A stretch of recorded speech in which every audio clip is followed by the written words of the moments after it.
All right, welcome everybody. This is Derek Bodner, joined by Rich Hofmann here at the Wells Fargo Center, coming to you from the Sixers' 106-89 victory over the Indiana Pacers, which temporarily at least gives them the third seed in the Eastern Conference and more permanently the tiebreaker over the Pacers on the season. How you doing, Rich? I'm good, man. There was something a little bit different about the Sixers today, and I can't put my finger on exactly what it was. Yeah, it's hard to really pinpoint that. 7'2" can certainly sort of slip out of view, but they certainly were a different team, especially in that second half. The first half there was, I think probably a lot of concern among Sixers fans in a game of this magnitude, and they were just not executing all that well, especially in, the second quarter there where the Pacers took a pretty big lead. But the Sixers came out, outscored the Pacers 55-30 in the second half, played for the first time in a little while defense that you could really get behind. And Joel Embiid, after a little bit of a sluggish start, really burst out there in the second half, and especially in that fourth quarter. Yeah, I think it was 49-35 when the Sixers were being booed midway through the second quarter. I had somebody get into my DMs, killing me for it, saying that they were booing the refs. No, they were booing the team and the performance. The Pacers had just opened up a 14-point lead. They had gone on, I think, a 5-0 run there. They were very definitely booing the performance of the Sixers. I've certainly seen better officiated games for sure. in my life. But the refs deserved to be booed. But they were booing the team. And the Sixers responded with, I think it was 31 points they gave up in the next 24 minutes. Now, I think a lot of that had to do with Indiana missing shots, not really having the firepower just in general to score on the Sixers, missing free throws. They missed a ton of those too.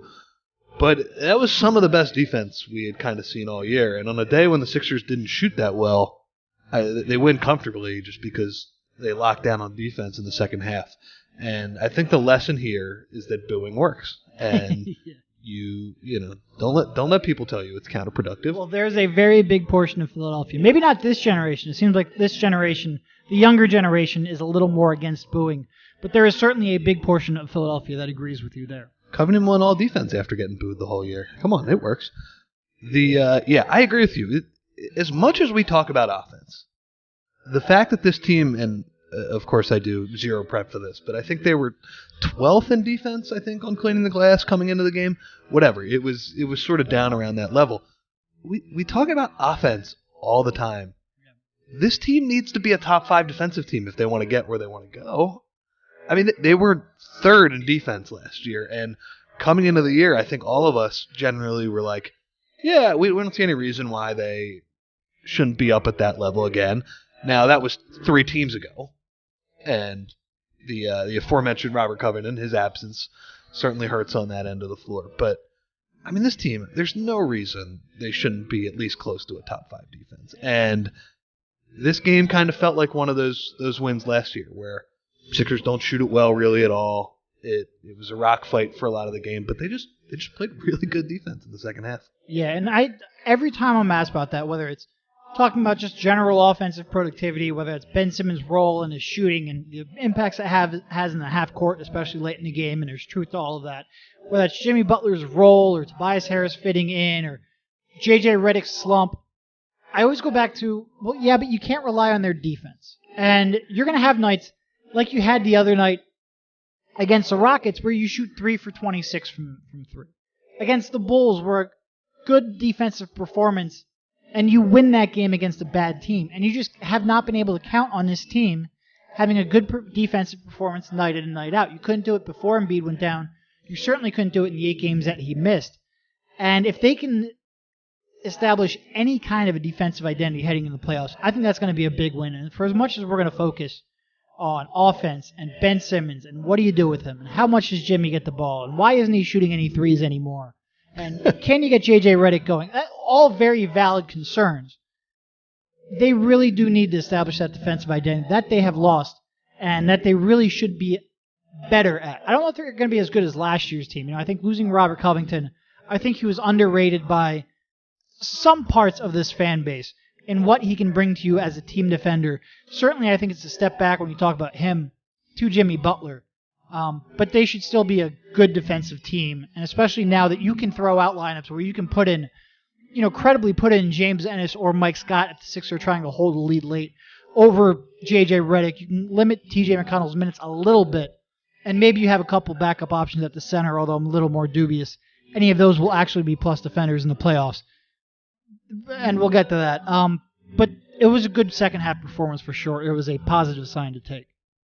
This team needed a positive sign too. I mean, it's we're talking here now, relaxed after what ultimately was a pretty, there was no drama at the end of this game. It was pretty easy, but midway through the second quarter, early in the third quarter, they were down 11 in the third quarter. Oof, people were not happy, and deservedly so. I mean, they were playing poorly, and then coming off the heels of two of the worst losses of the season. Yeah, in different ways. Yeah. One where they just didn't really compete, and the other one where the classic Sixers give up the 10-point lead at the end of the game and have no idea how to guard a Zach LaVine pick and roll.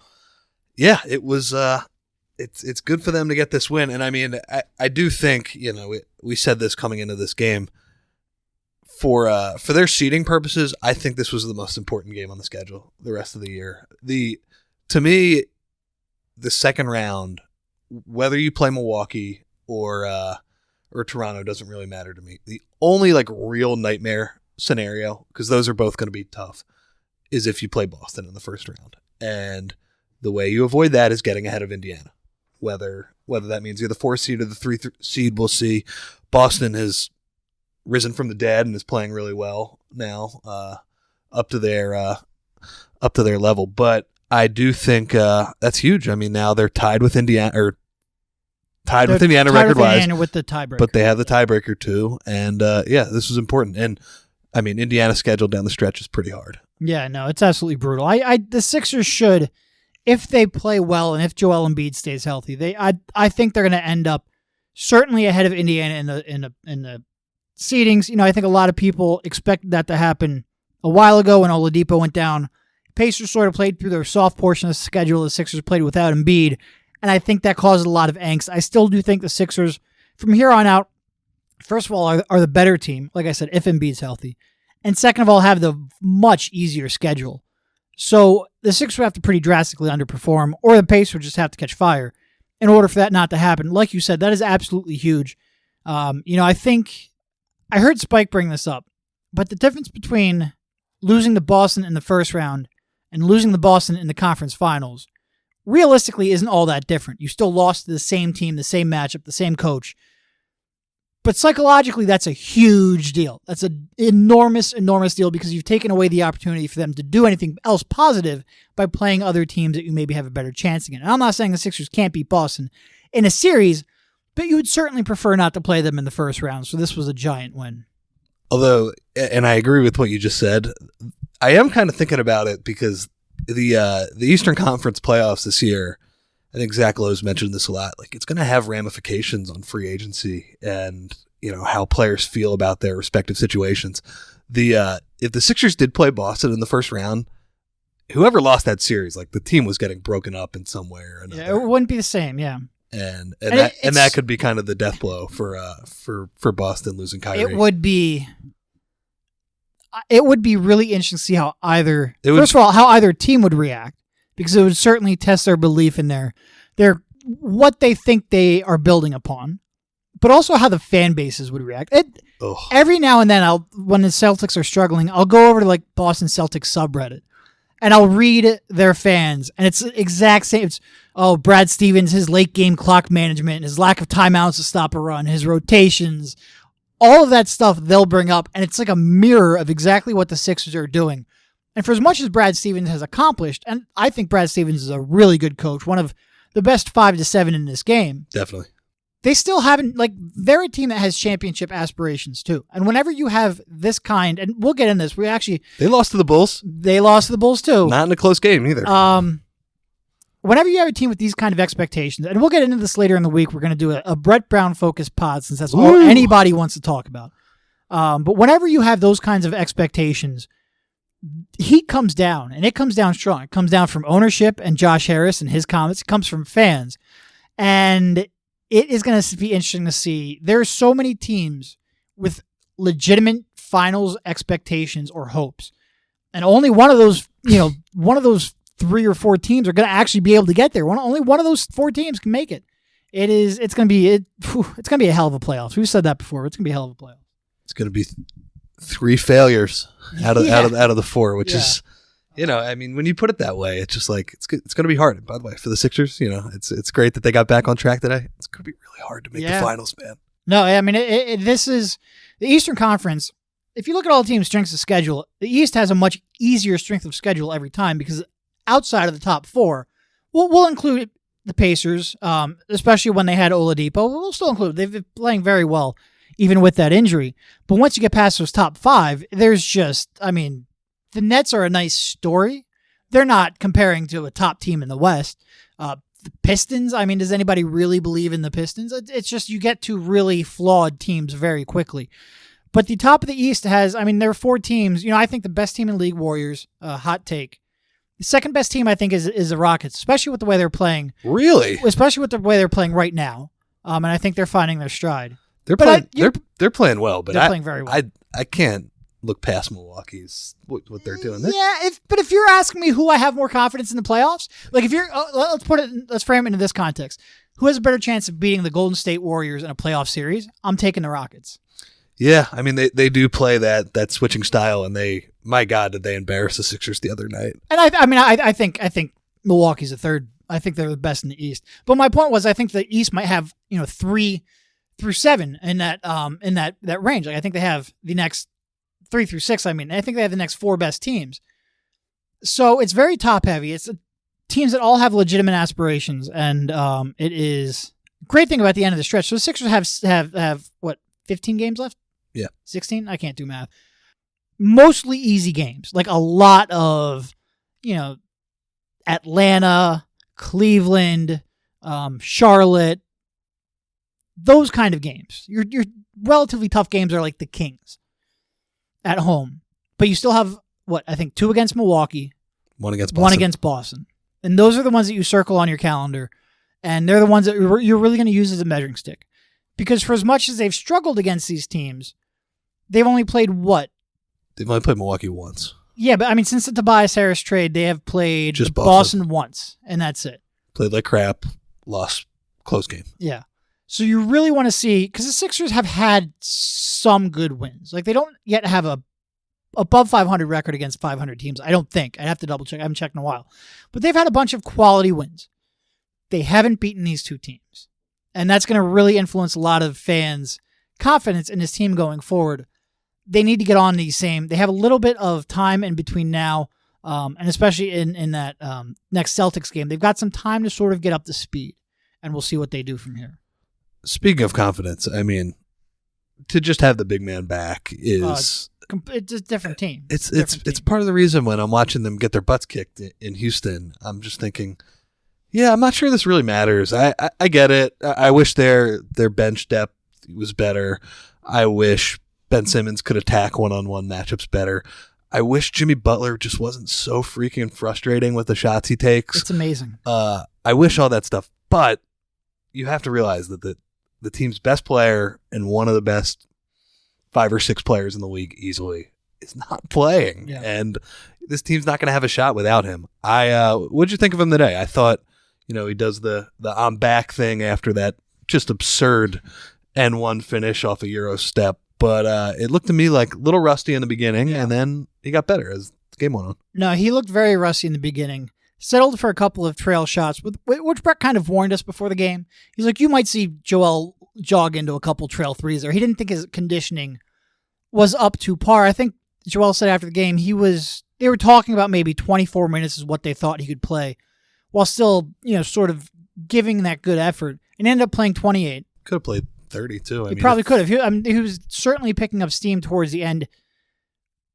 When he got it going there, and you saw a bunch of drives, you saw him post up a little more. He got to the foul line a ton like he always does, and that's sort of one of the, I don't want to say hidden advantage, but maybe one of the advantages we don't think of with Embiid is getting the other team's entire front court into foul trouble. A good front court too. Yeah. No, he looked really good. And it was one of those rare games where he doesn't pick up a block, but I think he played pretty good interior defense too. Easy shots that the team was giving up over the previous 8 games were no longer easy. He played well. He just brings that level of physicality. Like, Yeah. I mean, God, he just sticks his ass into these guys, and I mean, they go flying and they foul him.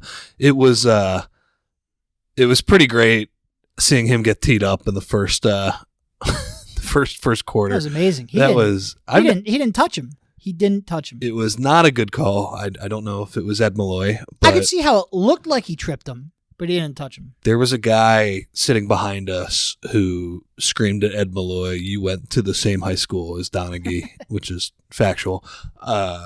Yeah, that was a blown call, but yeah, he got all of these guys in foul trouble. He got Turner in foul trouble. He got Sabonis in foul trouble. And God, when you look at their scoring numbers, Miles Turner 2 of 7. Yep. Thad Young 3 of 10. Thad has played well against the Sixers too. The Sixers do that thing where they, I mean, God, they've played Indiana with all these different teams, but in general, they like to put Embiid on Thad instead of Miles Turner because Miles Turner is more of a pick and pop threat, I guess, and they think Joe can kind of handle Thad. But yeah, they did a really nice job. And again, I mean, this was all basically after the middle of the second quarter and on, because I mean, Bogdanovich was scoring on Butler with relative ease to start the game. Just wasn't a lot of intensity, you thought, from a team that, again, they needed to play well today. Like this, after those 2 losses, you would have thought they would have come out with a little bit more force. But give them credit, they found their way in the second quarter, and now they have a couple easy games this week to kind of right the ship again. What did you make of Embiid after the game, kind of talking about his knee? It doesn't sound like he's all the way back yet. No, and what was interesting is that he himself brought up, I might end up sitting a game or 2 here, which he has historically not been a big fan of. Earlier in the season, he was like, I can't sit a game because I'll lose all my conditioning, which is absurd, but he clearly does not want to sit games. He doesn't want to be on back-to-back restrictions. He basically said, we haven't yet discussed whether I can play back-to-backs, but he said separately, I might end up sitting a game depending on how it feels. It seems like he has a pretty good approach that this is something to be managed, that it's something he wants to play and he wants to help the team win. He wants to get back into a rhythm, but he also recognizes that if that's bothering him and chronic, it's not going to end up helping the team. So it seems like that's a good spot. It doesn't... I don't know. It's a weird injury. It just feels like something that, if not properly managed, it could linger. It's a weird attitude change from him. He's being very cautious with his knee here, and I mean, this is a guy who's like, yeah, my wrist, was it wrist? His wrist, I think. He's like, yeah, it's been hurting me for a year straight, but I'm fine. And he never mentioned it until that one game. Yep. And I mean, he's the guy who's kind of just running all over the floor and still jumping over Oscar winners and everything. But it was a nominee at that point, Rich. But it seems like, well, I mean, she wouldn't have been alive to accept the award if his foot was like... It was a close call. Yeah. It just seems like he's taking more care, when it, I mean, he was the one who went to them and said that this is the injury. And then he even volunteers after the game. He says, well, I might need to take off a game. And then somebody asked him, oh, did you guys talk about this? He's like, no, not yet. He's like, I just think like I need to take off a game. So yeah, it's, I thought that was a little bit weird, and I think kind of suggests that he's still a little bit uncomfortable out there. Yeah, but also I do think, so I share concern that, maybe this is something that lingers, but I do think it's good that hopefully he has the right approach of it, because he's always had a lot of sway and a lot of say in his playing time and when he plays. Like, I mean, we've said this a million times. Joshua Harris basically set it up in Sloan. He is the most important person in that franchise, and he has to wield that power responsibly. And I hope this is a sign that, maybe I do think there was a very big part of him that wanted to prove that he's an everyday player. And I think hopefully this is maybe a little bit of a transition to, I've got to do what's right for my body, and then in conjunction what's right for the team. You're an everyday player, my man. Yeah, people know how good you are, and look, just stay healthy and make it through the season, right. And then that's the way to not be considered the injured guy. How about that shot at Colangelo? Just drive by. Yeah, I mean, he basically said that what was basically the communication about his injury and his status has improved. It seemed like he kind of realized what he did, and he pivoted to, Elton's really good at that and a good communicator. It looked like it could have been a little shot. I think you said breath of fresh air. I thought that was. There's only one difference in the organizational structure now. So, all right, let's go to James, Mr. Butler. Oh man, you look at it at the end of the day, and his stats almost exactly mirror what they were in Minnesota. You look at his shot total. Now he only had 8 tonight and 6 trips to the free throw line. Finished with 12 points, 4 rebounds, 4 assists, and no turnovers. No threes. No threes attempted. He's now attempted 23 threes in the last 14 games. His shot selection is super weird. Because I wouldn't call... at times he's passive. At times he's aggressive. He'll pass up an open 3, pump fake, jab step, and dribble into a pull-up jumper. A fadeaway turnaround. But then he'll pass up really good looks, or he'll pass up scoring opportunities where he's got a mismatch. It seems like he's second guessing a lot. It's just Brett always weird. brings up that he's it's an old Larry Brown thing, play the right way, and Jimmy is trying to play the right way. And I think what he means by that is he's trying to get his teammates involved and pass off. But here's the thing: the right way is shooting when you're supposed to shoot as well. Right. And the guy, I think part of the reason we were at least a little bit hopeful about his fit with Ben and Joe is that his catch and shoot numbers have been good in the past. Always been a reluctant catch and shoot shooter, though. And Not this reluctant, but reluctant. And now he's even more reluctant in the one situation where it's now even more important.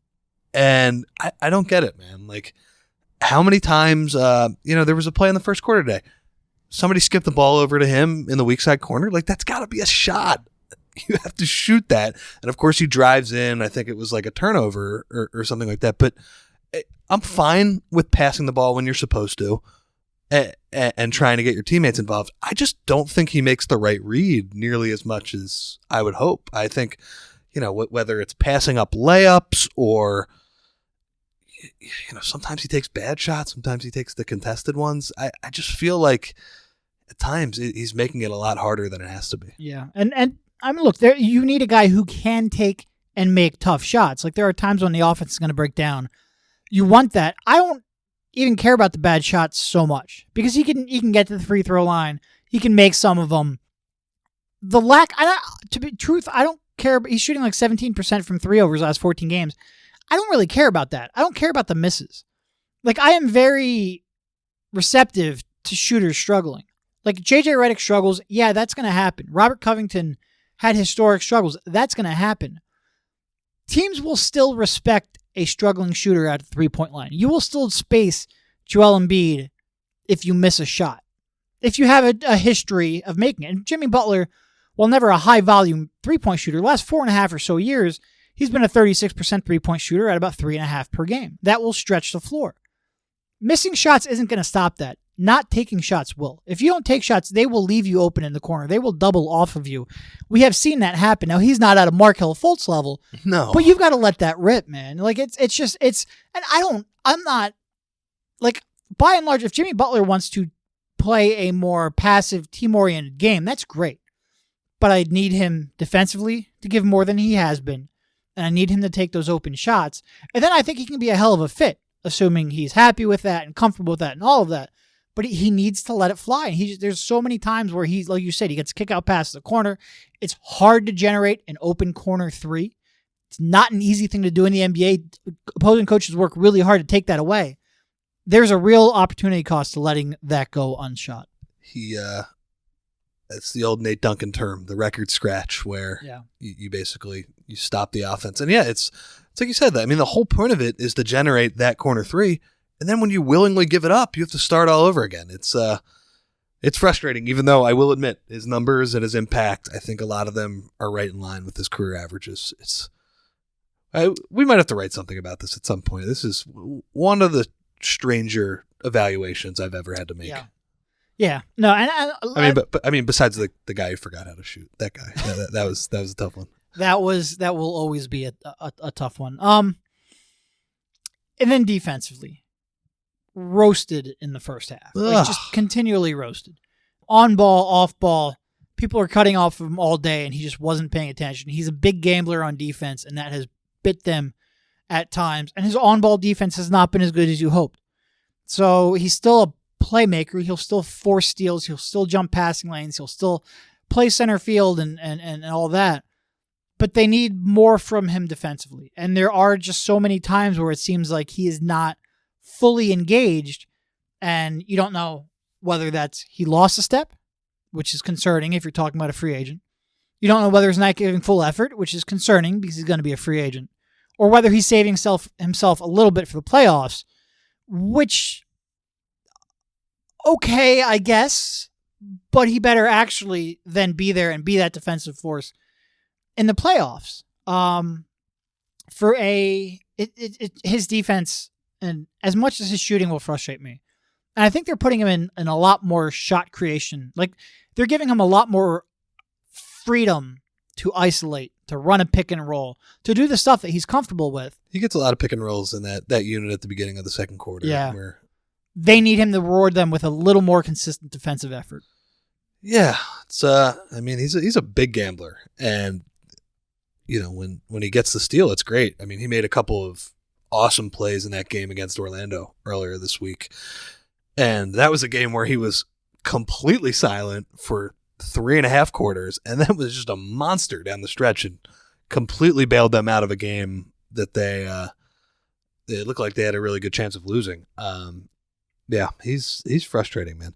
What do you think? This backup center thing is starting to really become a problem. The Jonah Bolden experience has gotten real dark real quickly.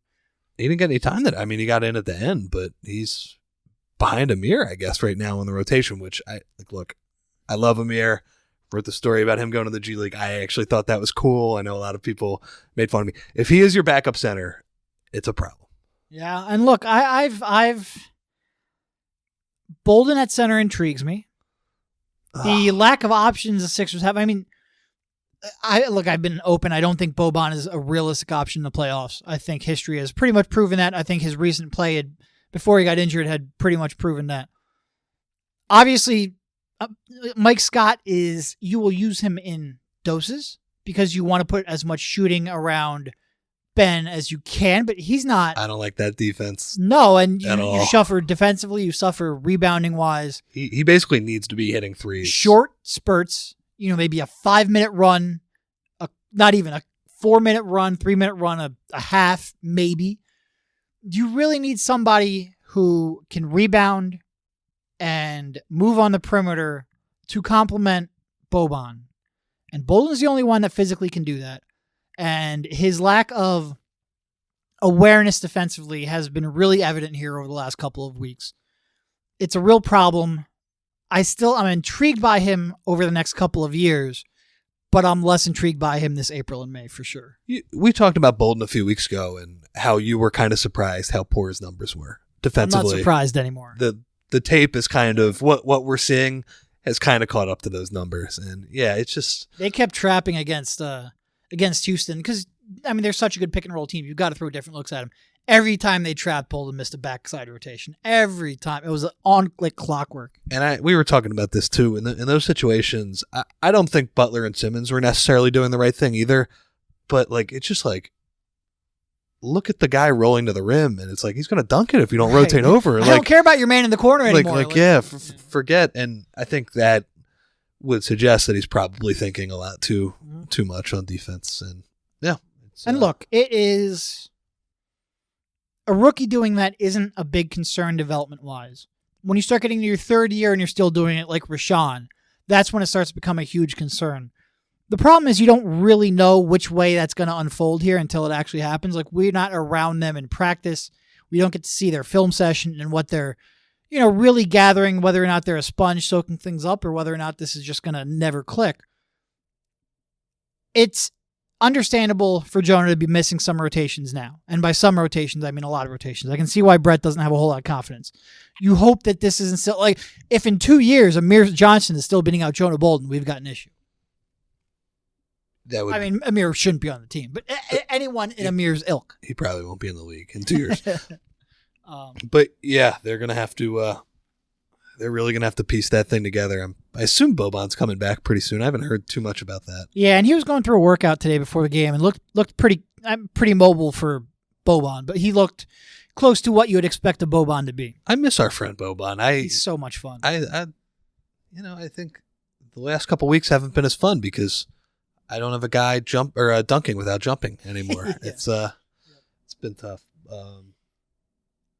Yeah.